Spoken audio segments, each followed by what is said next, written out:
All right, guys, can you hear me now?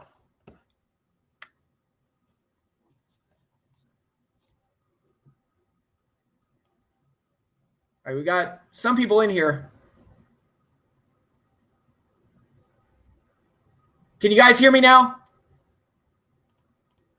According to Google Hangouts, I'm registering sound, but that doesn't mean... All right. Sorry about that. Technical difficulties. All right. I think we've got it fixed. For whatever reason, Google Hangouts was not picking up my voice through my microphone, but I think I have it fixed now. So, okay, sounds great. So, long story short, none of you heard my initial intro, so I guess I'll just start all over again. On my previous stream, I had mentioned that I wasn't sure what I was going to do, if I was going to watch Sunday Night Football, Giants versus Cowboys, or if I was going to watch Hell in a Cell. I ultimately decided to watch both, realizing that I can have football on the TV and WWE Network on the laptop, and I tried to watch both simultaneously. This proved to be exceedingly difficult for me, especially since the football was pissing me off so much that that was where my attention was going, because that's where my passion and my energy was going. The Giants' offensive line is absolutely dreadful. I think Eli, before I turned it off, and it got to a point towards the end where I was like, I've got to turn this off because I know how this... It doesn't take a soothsayer to tell how this is going to end. And, yeah, I think by the time I turned it off, Eli had been sacked 6 times, and I'm just like, Jesus Christ. Yeah, can you get some flagpoles and dumpsters to block for Eli? Because goddamn, this crew we got right now ain't cutting it. Really, really bad. I still love Saquon Barkley. I think that guy's a superstar waiting to happen. And despite the fact that our offensive line is terrible, he managed to make some plays. So, but yeah, Giants are not good. And it all begins up front. That's the biggest problem. But I did watch most of Hell in a Cell. I watched some good portions of it, and I think I watched enough to have an overall opinion of the show. I should note that I missed the first half hour because I completely forgot that the show was starting at 7 instead of 8. Or I thought the show was starting at 8 when it's now starting at 7.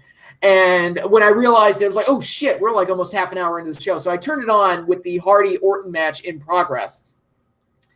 And, yeah, I literally started. I turned on the stream when why didn't I stream? I didn't stream because I was watching football and watching Hell in a Cell. It's like, come on, I'm not Michael Keaton. I can only do so many things. But anyway, that was Michael Keaton in that movie, right? Am I getting that right? But anyway, I turned it on right at the while the Orton-Hardy match was in progress. And I literally turned it on, and I saw Orton with a screwdriver up against Hardy's head.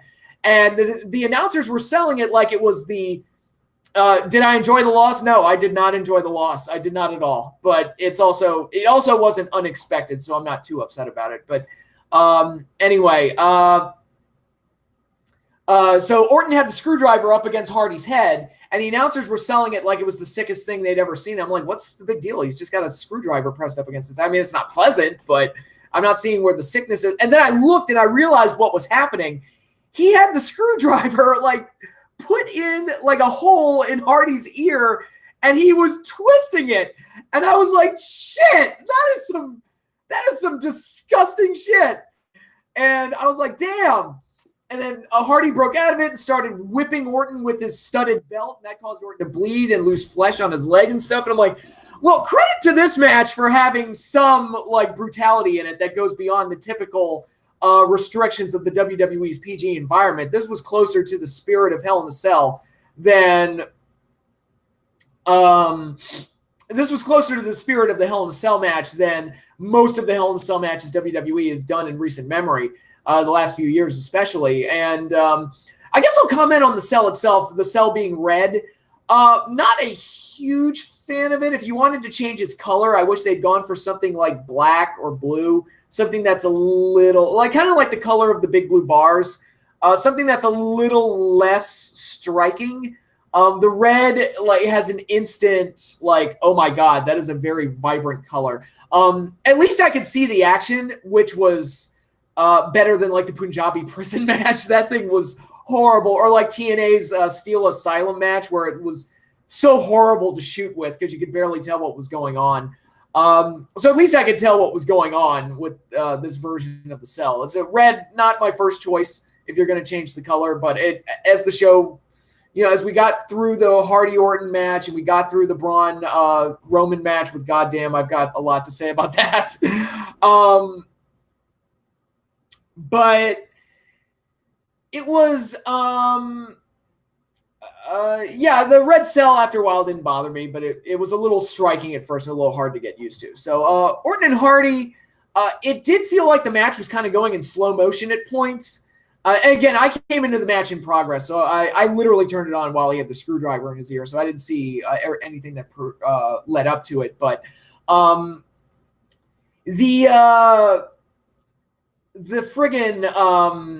the closing spot, I wonder if Hardy was supposed to leapfrog over the ladder and then Orton was supposed to move out of the way. But I think Hardy realized it's like, oh my God, I don't have enough room up top. So he just kind of like slowly climbed up to the top of the tall ladder. And then he kind of monkey barred over on the top of the cells, which was a cool visual.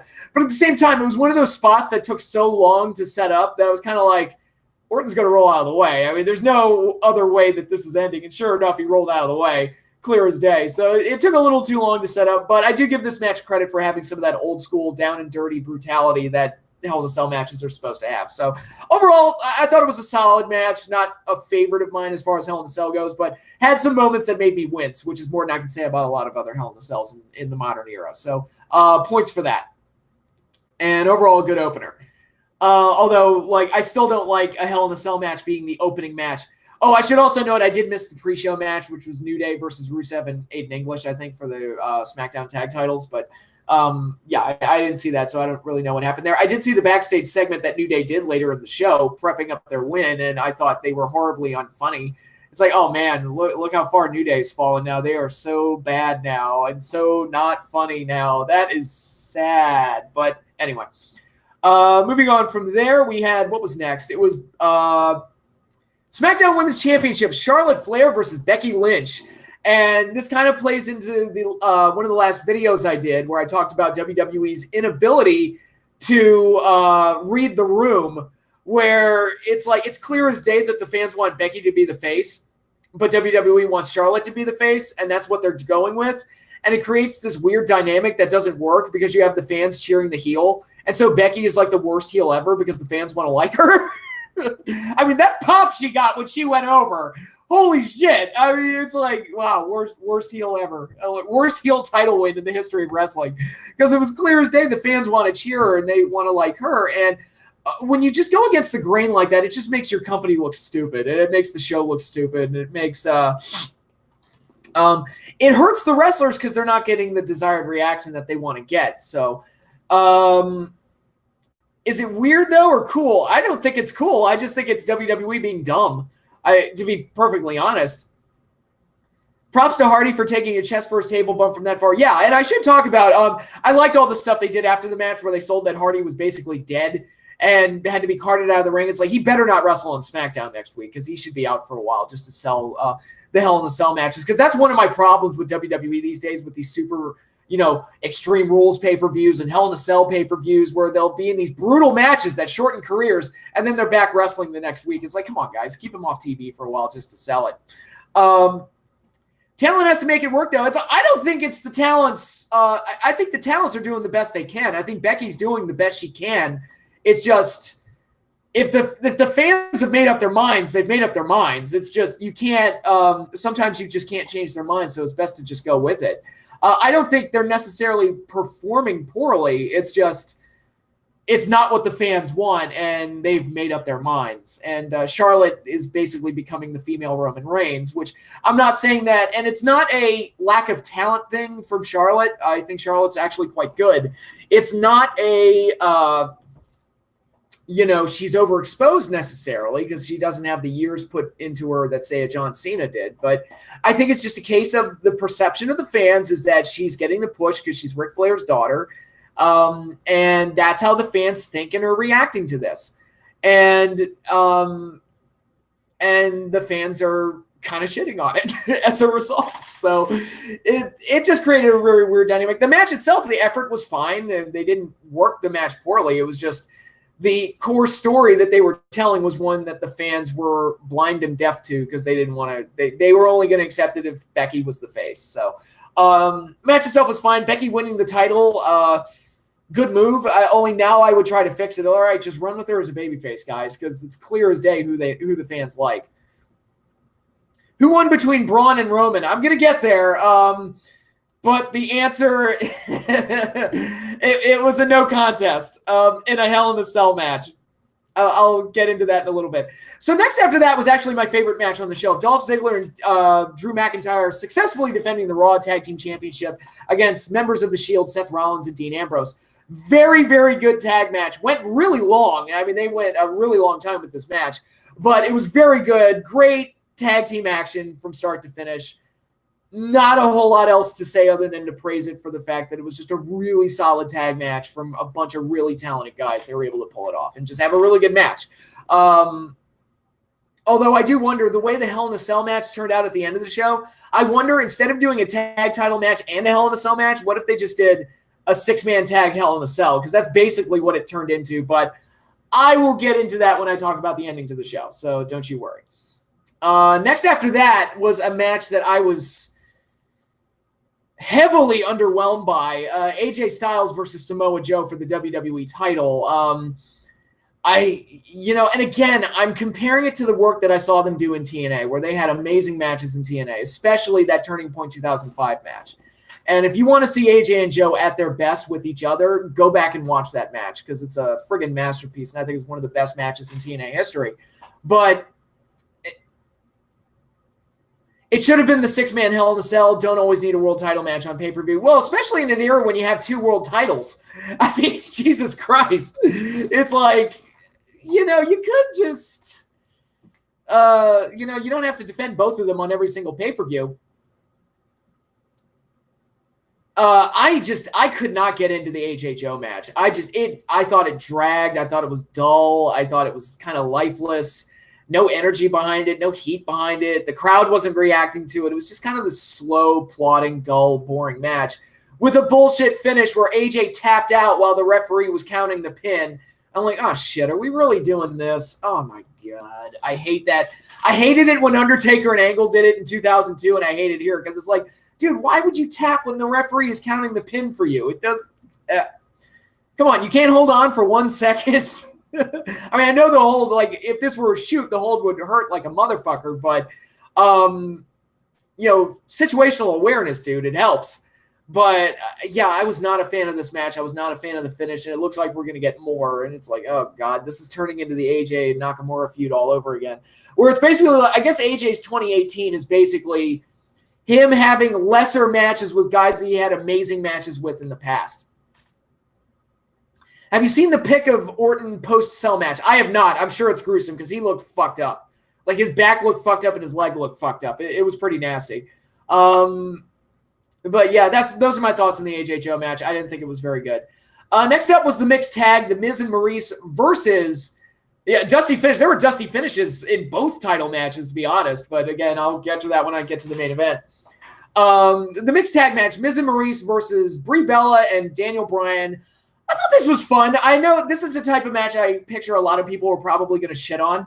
I thought it was fun for what it was. With mixed tag matches, you typically expect some level of gaga to go with it, and what am I thinking of? Like, kind of bells and whistles and just kind of ridiculous stuff like that. And it was, but I'm one of the guys, I kind of enjoyed the mixed tag match at WrestleMania 6. I kind of enjoyed the mixed tag match at WrestleMania 14.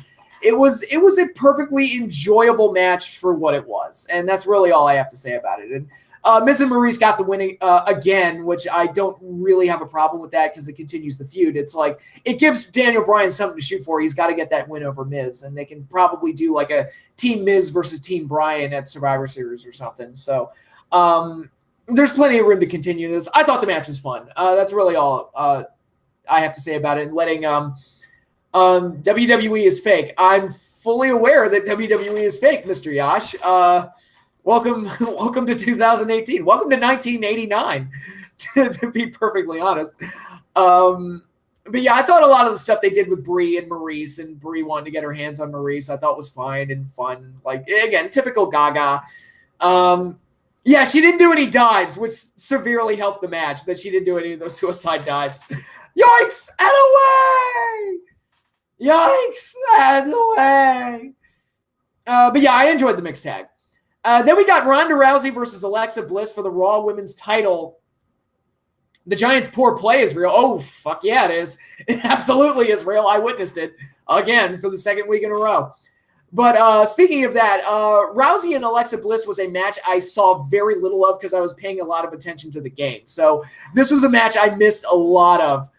No, the Zoo did not do a run-in, but this was a match I missed a lot of, so I didn't see a lot of it. I saw the finish, which was pretty much all I saw, which was almost identical to. I think it was almost identical to the SummerSlam match. Maybe they didn't do the armbar. Well, I don't remember. Fuck it. Who cares? Anyway, so literally like Alexa and Rousey, it ended the way I expected it to end with Rousey retaining. I did not see most of the match though, so I don't really have an opinion of it. And then we have the main event. Roman Reigns versus Braun Strowman for the Universal title inside a Hell in a Cell with Mick Foley as the special guest referee. This match being Braun Strowman's Money in the Bank cash-in. Nate Soldier inconsistent in New England, worse in New York. Yeah, it ain't great. It ain't great.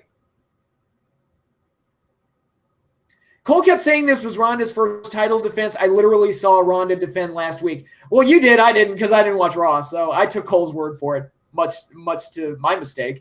A huge mistake on my part. But anyway, here we go. What you've all been waiting for, the main event, Roman Reigns versus Braun Strowman. I thought the match was painfully dull for the most part. It was just Strowman beating up on Roman. It was almost like they were working another one of the Reigns Strowman one of the Reigns Lesnar matches all over again with Strowman in the role of Brock Lesnar, and I was just like, okay, when are we getting the comeback?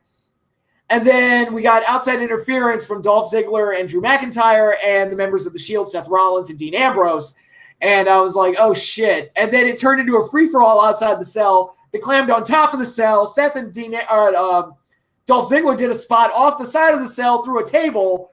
And I'm just like, Jesus Christ. Yeah, why wasn't this just a six-man? Because I feel like these four guys kind of took over and are working the match now. And yes, Braun is screwed. No, the Money in the Bank cash-in was unsuccessful. It wasn't Raw. It was a house show, but title defense nonetheless. Oh, okay, so she defended it at a house show? Silly FT legend. Don't you know that house shows don't count? They're non-canon, unless WWE says they're canon. So whatever the fuck they feel like. But anyway, so you got all these bodies flying all over the place outside the cell, and it made me wonder, like, why didn't they just make this a six-man? Because it just feels like they took over the match anyway and are doing more with the cell and working more with the cell than Roman and Strowman were. I was actually kind of disappointed that Strowman didn't do anything. I was kind of expecting him to, like, rip the panels off the cell and do something with it, just do something crazy, and that didn't really happen. Fair, yeah. It's only canon if there's a title change. Other than that, doesn't count. That's how shows in a nutshell. But yeah, so you had all that happen, and then Brock Lesnar comes down, kicks the door of the cell open, which looked cool, admittedly.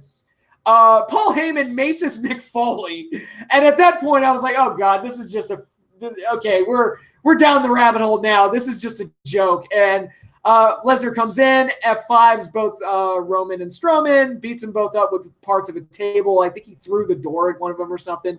Maybe, I don't remember. And so when's Mantar getting a shot at the Universal title? In my world, he already has the belt. In my mind, up here. And it's true as long as I believe it. But anyway, so Lesnar comes down, ruins everything, ruins the main event, and the referee stops the match. So you had a Hell in a Cell match, which is supposed to be this brutal, violent match that, everybody gets hurt in this match, and it's supposed to be like, we have to get a winner. There has to be a decisive finish in Hell in a Cell. It ends in a no fucking contest. And I'm like, Jesus Christ. They did not end the show that way. And again, it's one of those situations where, like, look, we don't want to take the belt off of Roman, but we want to protect Braun by not having him lose. So that was their compromise. And I'm like, okay, genius, why did you book him in a Hell in a Cell match? It's like, fucking hell. Do not book them in a Hell in a Cell match if you don't want to. Don't book the fucking match in the first place, you morons. It's like whenever I see shit like that where they come up with something screwy to back themselves out of a corner, it's like, But motherfuckers, you put yourself in the corner in the first place. Why the hell do you even have a Hell in a Cell pay-per-view to begin with, you dumbasses? Didn't Undertaker torture Shawn for 40 minutes in the cell and the ref didn't call that? Yeah, exactly. Or don't do the title match now. Yeah, exactly. Vince Russo ending. Yeah, kind of had Vince Russo's fingerprints on it for sure. Yeah, they had Hardy still fighting after getting his ear penetrated with a damn screwdriver, but couldn't continue after an F5. Yeah, that looked nasty too. That was awful. It kind of reminded me of that one TNA pay-per-view they did. What was it? It was Booker and Joe in the main event. It was Victory Road 2008, and they ended that with a no contest. It was the most confusing bumblefuck finish I think I've ever seen to a pay-per-view. I'm like, what the flying fuck was that? And it was like, look, we don't want to have Booker lose right away, but we want to keep the title on Joe. So they did this like fluky bullshit to get around it. And I'm like, why'd you book the match in the first place, dumbasses? Or just end it on a DQ. Like, I'll take a DQ because at least we're getting an ending. Hell in a Cell match, you don't have that luxury. You can't end on a DQ. But second no contest in a Hell in a Cell match. Was the first one that Raw one when it was Austin, Taker, Kane, and Mankind? Kane and Mankind on Raw. That ended in that was a no contest? I barely remember that match. But that was stupid to do that match on free TV. I had other problems with that match. I'm like, why is Foley falling off the cell on free TV? Is Foley crazy or is WWE sadistic or what? Like, what's going on here? But, you know, I mean, to end a pay-per-view like that, really a huge, huge downer and really hurt the show. But overall, once again, the show wasn't a train wreck. I'll say that. Like, I enjoyed the Orton Hardy match. I enjoyed the tag match tremendously. I thought the tag match was really good. I liked the mixed tag. So overall, I didn't think the show was this massive fucking train wreck. But, man, AJ and Joe was a downer, and that Hell in a Cell match was a huge downer. The closing Hell in a Cell match was a huge downer, too. So, really hurt the show, unfortunately. And that ending was beyond stupid. It just really just... super, super ridiculous. But yeah, so that was Hell in a Cell. Again, I'm kind of on this quest to get back into WWE programming. It's like, should I watch Raw and SmackDown again? And SummerSlam I thought was okay. This show I thought was okay with a really stupid finish. And actually the pay-per-view finishes for WWE are just getting worse and worse, it seems. You had Roman and Lesnar at Mania, which was awful. You had the Backlash main event, which had people walking out of the match. That tells you how bad it was. SummerSlam was a disaster. This show, the ending was a disaster. It's like becoming a common thing where the main events of these pay-per-views are a disaster. It's like WCW never died. It's just, oh my God, this is getting so bad. NXT should have Hell in a Cell matches. I honestly think Gargano and Ciampa is a feud that warrants a Hell in a Cell match. If they want to do that WrestleMania weekend, I'd be completely fine with it if they did. But that's just my take. So those are my thoughts on Hell in a Cell. I'll be nice and give it a C, but the two world title match, the Universal title match and the WWE title match, I thought were very, very poor and really hurt the show. And the ending in particular was beyond ridiculous. But those are my thoughts on Hell in a Cell. What did you guys think? And do you have any other questions for me before I sign off here? Because I've got to watch that Giants post game. Gotta check that out.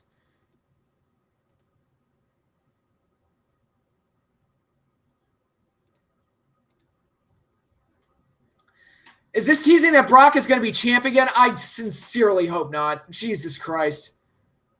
Have you watched Destruction yet? I have not. I will get caught up on that later this week. I haven't had a chance to watch it yet.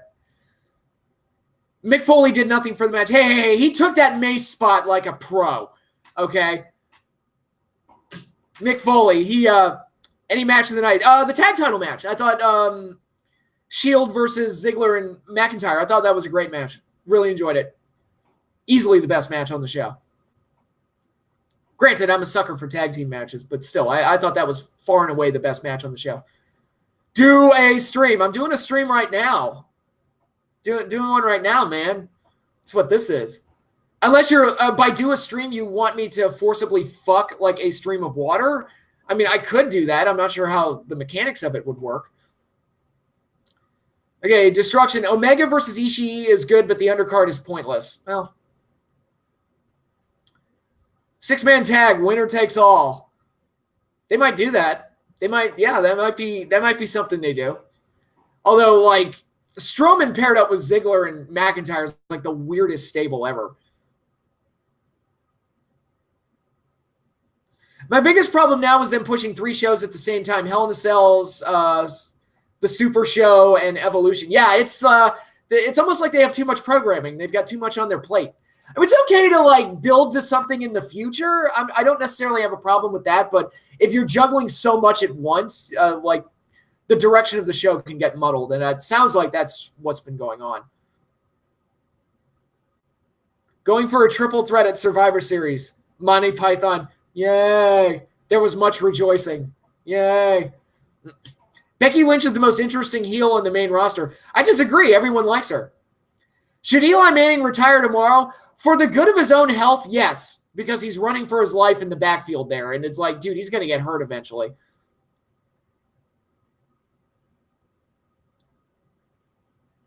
Dogs of War. Who won Hell in a Cell, Braun or Roman? Nobody did. It was a no contest. They said, fuck us. You don't get a finish. I'm trying to think, are there times where there's been a no contest in a pay-per-view and nobody cared and thought it was great? The only time I can think of off the top of my head is Bash at the Beach 96. Oh, the Gang Wars. Yeah, like DOA and the Nation and Los Boricuas and all that shit. Yeah. My Saints barely beat the Browns. I'm both happy but ashamed. I'll tell you what, the Browns are trying this year. God help them. They're trying. Jack Nicole, finishing Hell in a Cell or not? I already finished Hell in a Cell. Show's over. Judgment Day 98. Dude Love didn't Dude Love win by disqualification? Oh, you're right. No, I'm sorry. I was thinking of Unforgiven. Taker Kane. Yes, that one. That one absolutely worked. Yes.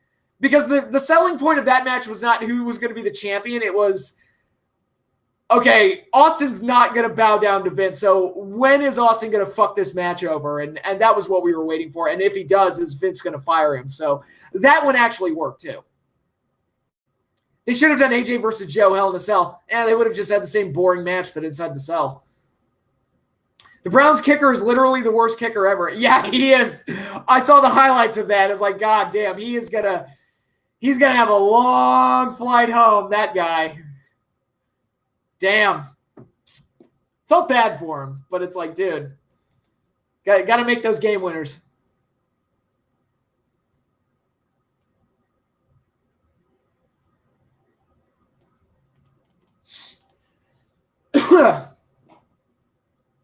So, just looking at your guys' comments. Realistically, who's winning the Super Bowl? I mean, it's too early to tell at week 2, but I'll tell you what. The Rams look really good. I think the Chiefs look really good. The Jaguars beat the Patriots today, so they might be legit. So you got some contenders. Do the Ron Simmons damn. There you go. It's easy. Easy request. Did the Bucks beat the Eagles? Yes, they did. The Eagles lost today. Sean Taker, Ground Zero, ended in a no contest as well. I'm trying to remember. Didn't that one end? Didn't they officially call that one a double disqualification, though? Like, I don't know. To me, like, no contest is different from a draw because a no contest, a lot of the time, it's where they don't announce the outcome.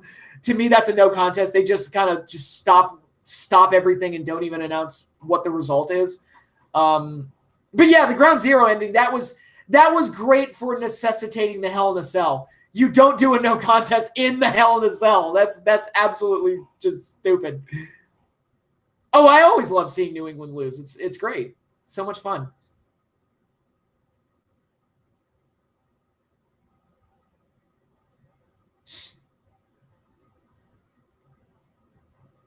Oh, shit, the Saints are in the same division and we barely beat the Browns. Well, yeah. Shinsuke and AJ had a no contest. Yeah, and I didn't like it. Isn't the SD Live women's title the best looking title in the WWE? I don't know. I'm not a fan of the WWE logo being so front and center on their belts, like the WWE title, the Universal title, and the 2 women's titles. It just looks, I don't know. It just looks too cartoony. And especially, going back and watching like the Clash of the Champions and Saturday night's main events, a lot of those belts look really nice. Like the big gold belt, classic. The Winged Eagle belt, classic. The old IC title belt, classic. The old tag title belts for both companies, classic. Today's belts just look like they were. It also doesn't help that the straps themselves are like color coded and they look like friggin' like fruit. I call them the fruit roll up belts. Like the cruiserweight title looks edible. Like it looks like a fruit snack. Why are the NXT titles better looking than the WWE titles? Why is NXT just better than? Why is the developmental show better than the main roster? Honestly, it's because it's only an hour a week, and they only do like 4 or 5 takeover specials a year. That's why. I mean, that's if you want to know why NXT is better, that's exactly why. What matches are you looking forward to in the Super Showdown? None. I'm probably not going to watch it. I'm sure as hell not looking forward to Taker versus Triple H. That's for damn sure. The Saints and the Browns game was basically the two teams relying on each other being shit. It was, and I made this comment, it's like the Browns can't get out of their own way. Like, they absolutely should have won that show, or won that match, or won that game. Fuck. Get the right word at some point. Predictions for Team Raw versus Team SmackDown and Survivor Series, I have no fucking clue at this point. I haven't been watching Raw or SmackDown, so I couldn't tell you. And because the feuds and storylines make sense, that also helps. Yes, that's also made. But their feuds and storylines are allowed to make sense because they only have an hour of programming a week and only build to, these NXT TakeOver specials so infrequently that everything they do feels more special as a result. Less is more, as they say. I mean, with a 3-hour Raw, 2-hour SmackDown every week, a 4-hour pay-per-view once a month, it's almost unmanageable. Why is NXT better than the main shows? Answer, Triple H. I mean, his influence is definitely part of it. Doesn't hurt. Hunter's a good dude. Very knowledgeable guy. The Browns are like the Gilbert of the NFL. They're pretty bad. Hey, Gilbert at least won a title. He was the cruiserweight champion for 16 months or something ridiculous like that. Browns are the only team to end a losing streak by not winning and then miss a chip shot to lose the next week. The Factory of Sadness. Yes, they are. That video is still one of my favorite things on the internet, by the way. That Browns fan yelling at the stadium. You are a factory of sadness. I'll see you next week. If the main roster was booking Ciampa versus Gargano, they would have done the match a month after the turn. Well, they couldn't because Ciampa was hurt, but you know what I mean. Like, they would have overexposed it to the point where people stopped caring. The Browns are the Charlie Brown of the NFL. Arg! I can't do the Charlie Brown arg, but it's appropriate for the Browns. If NXT was on TV, what ratings do you think they would get? I have no earthly idea. It depends on how much WWE promotes it.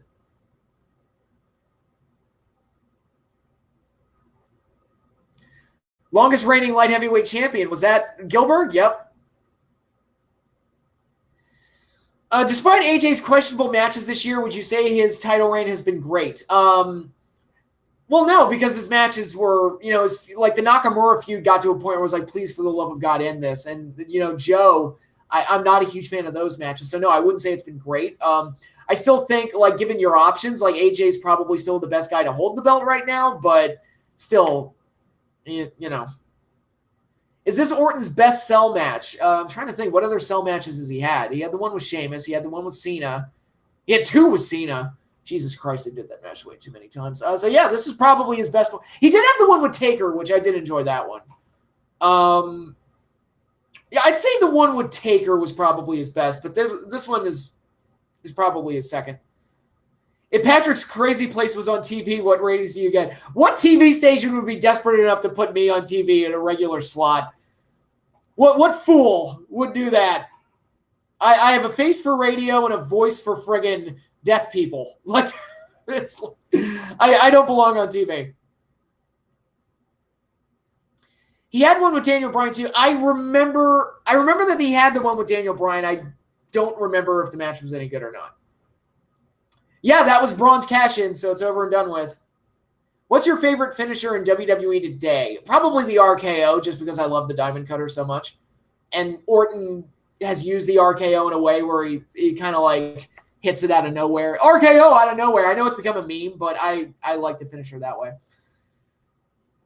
He had one with Mark Henry? Seriously? Like, Randy Orton had a Hell in a Cell match with Mark Henry? Wow, okay. Ever thought about calling this show Live Chat with Pat? Are you at all interested in being my marketing agent or something? Because that name is way better. I like the rhyming. It's pretty good.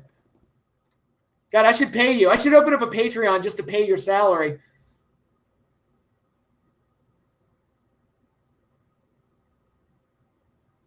If you make me not give a shit about Styles versus Nakamura, then just stop. Should have put a SmackDown star to win the Money in the Bank, honestly. Braun doesn't even need the Money in the Bank. Sure, where do you sign up? I don't know. I have a very poor system in place. I don't have a secretary either. I'm in shambles here. Is Bobby Roode salvageable? I mean, I guess anybody is salvageable, but that dude should have been a heel a long time ago.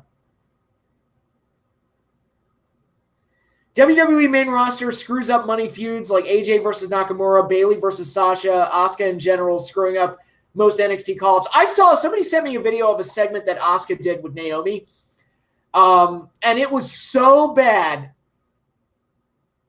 I just kind of shook my head and go, wow, so, okay, they've killed Asuka's mystique. She's done. They've killed all, and it's not like the end of an undefeated streak needs to necessarily be the end of her, but it feels like in this case it was the end of her because it was like they didn't have a good plan for her after that. It's like we've seen her lose to Carmella. We've seen her participate in these unfunny skits, and it's like, damn. So, okay, so Asuka's ruined, unfortunately. The Mystique's gone anyway. Rush Hour 4. Are they making a Rush Hour 4? God, I never saw Rush Hour 3. You know the rule. By the time 3 rolls around, it's time to stop. In most action series, anyway. Kind of like his Lethal Weapon. It was kind of like 1 and 2, very good. 3 and 4, meh.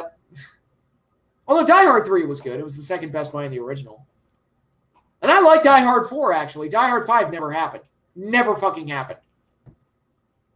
Oh, did anybody? Speaking of like old like properties being coming back, did anybody see The Predator? Was that any good? Asuka looked like an idiot in the process of losing. Yeah, and that was one of the things she had in NXT is that she was not only tough, but she was also smart. So she could get around like outside interference and things like that. So, do you think the small pay-per-views need to be 4 hours long? No, they don't. They really don't. This one didn't drag the way some of the other shows have, but no, these pay-per-views do not need to be 4 hours long. I'll tell you what, like in New Japan, what they do, at the very least, their shows are too long too, but at the very least, they save all the big matches for the end. Whereas they put all the pointless matches, like they kind of front load the show with like the pointless matches first. So you're not like dead by the time you get to the ending. So people are still invested in the main events. So.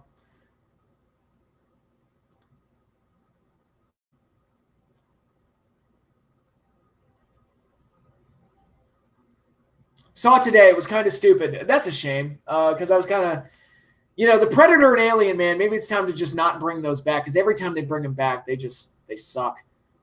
And what is up with these movie franchises? Like Halloween's doing it too. And supposedly the new Halloween is really good, but the early reports are saying that it's really good. But it's like, why the fuck would you call a sequel just Halloween? Put something on there like Halloween, The Return, Halloween. I don't know, like, fuck. Halloween, Escape of Michael Myers, The Revenge of Laurie Strode, something, anything, but don't just call it Halloween, because we already have the original Halloween, which is just called Halloween, and we have the remake of Halloween, which is just called Halloween. So you've got, by the way, the Halloween timeline is the most fucked up thing.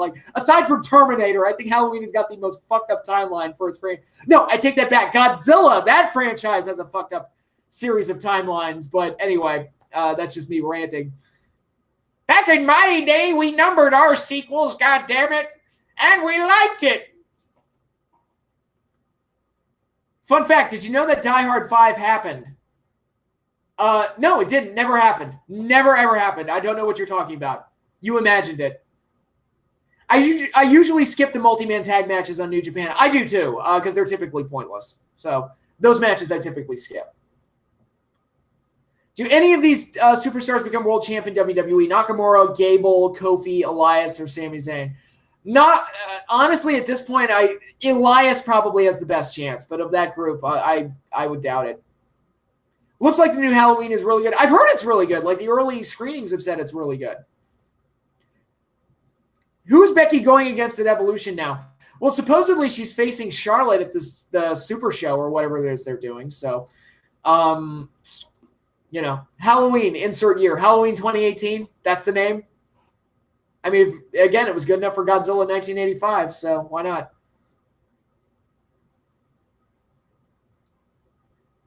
The new God of War is just called God of War, and it's a sequel, not a reboot. Jesus Christ. I can see Miz beating AJ, which could lead to Miz versus Bryan at WrestleMania. I could also see it being AJ versus Bryan at Mania, just to do that internet dream match type of deal that they did with AJ and Nakamura this year. Naomi and Asuka are Rush Hour 4. It's just language barrier jokes between a black girl and an Asian. Because nice to know WWE's caught up to 1996. Did you ever touch a black man's radio? What the hell did you just say? Everybody remembers, don't touch a black man's radio and do you understand the words that are coming out of my mouth? But my favorite line is when he goes, what the hell did you just say? I thought that was the funniest line in the movie. Why do WWE continue to shit on WWE when they make so much money? Fans can look at it as fans and not a business. Yeah, I mean, I do look at it as a fan. I don't look at it as like, ooh, this will draw money. I'm just like, all right, do something that interests me. And unfortunately, a lot of what they do just doesn't interest me. Is Evolution going to be better than Hell in a Cell? I mean, it could be. I mean, hopefully the ending isn't as stupid. I'm already done with Bryan versus Miz. I can see another match with them. I can go for one more. Why are they afraid to pull the trigger on Joe becoming WWE champion? Because honestly, in my opinion, Joe's not as good as he used to be. I mean, that's just my opinion, but does Kurt Hawkins' losing streak go anywhere significant? I didn't even know he was doing a losing streak right now. Is there an angle with it? Like David Young in TNA back in the day?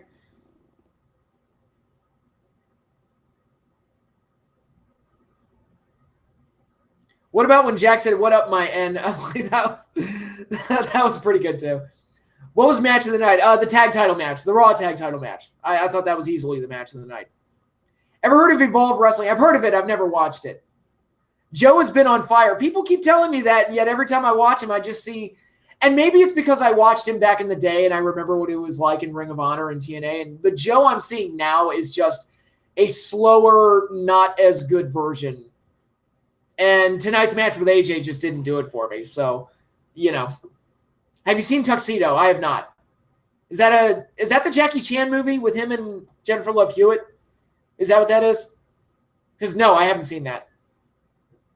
They should reunite American Alpha. I was reading today that Jason Jordan might be done. On fire character-wise. I mean, some of the stuff he's done, the story time with Joe, which I didn't talk about, the story time with Joe I thought was funny.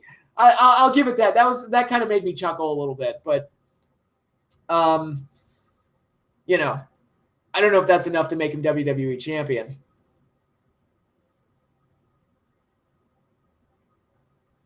Joe fell apart after his thyroid got out of control. So he's got the same problem as Cassius Ohno?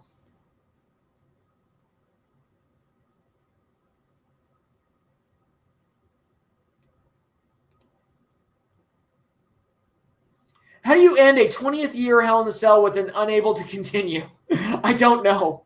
I that's one of those ideas I can't believe it made it past the planning stages because it hurts the reputation of Hell in a Cell so much.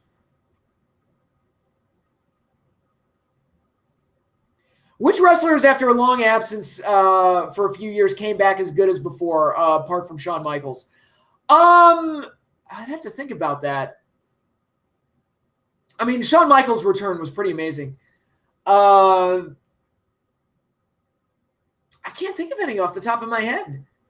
The closest I can think of is when Diamond Dallas Page came back in TNA and he worked some matches there and he did pretty well. And he looked as good as ever after he was supposedly retired, but he didn't stay very long, so it wasn't like a very memorable run. Bret Hart? Yeah, Bret Hart. Yeah, he was great when he made his return. What's up with the red Hell in a Cell? I don't know. Ask Vince. Would you like Dolph Ziggler getting a short world title run if it ended with a face Drew beating him for the title? I mean, maybe if they were able to make that whole angle work. I like Drew a lot, and I wouldn't necessarily mind seeing him win a world title at some point. I heard they're going to hot potato the belt between Charlotte and Becky. We'll see. Hogan post WCW, no. Hogan post WCW. I mean, yeah, he did. He had a couple of gems there when he came back in 2002. Goldberg's run, yeah, his last run was handled about as well as it could possibly be expected. Yeah, I was really he wasn't necessarily in like prime shape, but they booked him almost perfectly.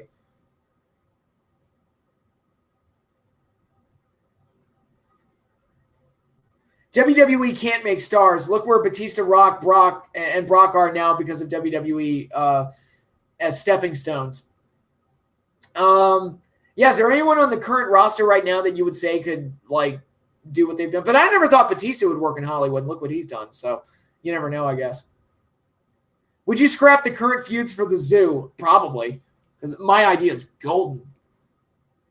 Alrighty, guys. Well, it's about a quarter to midnight my time, so I think I'm going to hit the hay. Thank you all for staying up with me and checking out this stream and getting my thoughts and my opinions on Hell in a Cell. Thought I'd do that and help cheer myself up after the Giants completely shit the bed. So I am done for tonight. So y'all have a good night. Y'all enjoy your week, and I will have more videos for you throughout the week. Namely, my first Kaiju movie review video. That'll be coming out this week, I promise. I had technical difficulties that kept me from doing it Friday night.